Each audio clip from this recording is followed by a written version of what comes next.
Just like prayer and fasting, Khums and Zakat are also acts of worship that are obligatory on all Muslims. The word Khums literally means 1/5, and the word Zakat means alms.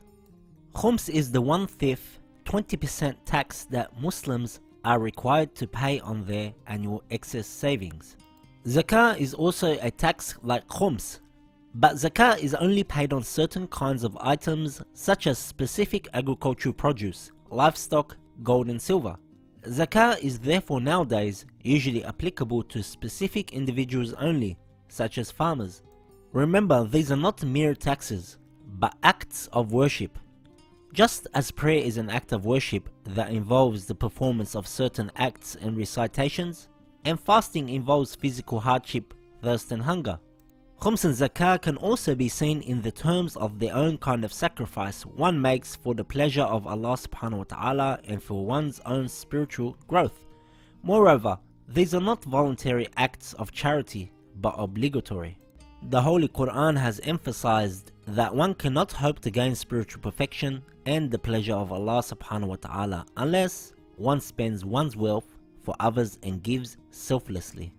The Holy Quran says, "You will never become truly righteous until you spend from what you love most, and whatever you spend of anything, indeed Allah subhanahu wa ta'ala knows it." The main differences between Khums and Zakat is what they are payable on and who is given. Khums is given as the right of Prophet Muhammad and his family, peace be upon them, to the orphans and the needy.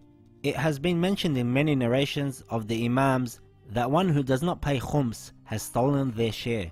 In our future lessons we shall learn more about who is given Khums and how it is distributed during the present age of the Ghaibah of the Imam alayhi salam.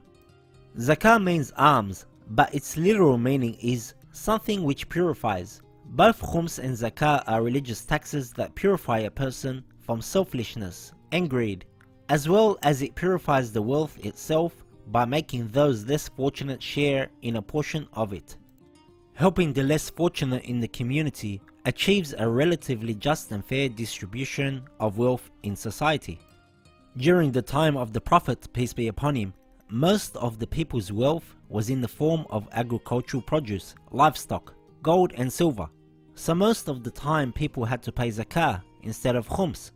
Nowadays, most people's wealth is in the form of salaries, business profits and property. That is why it is more common for people to pay Khums.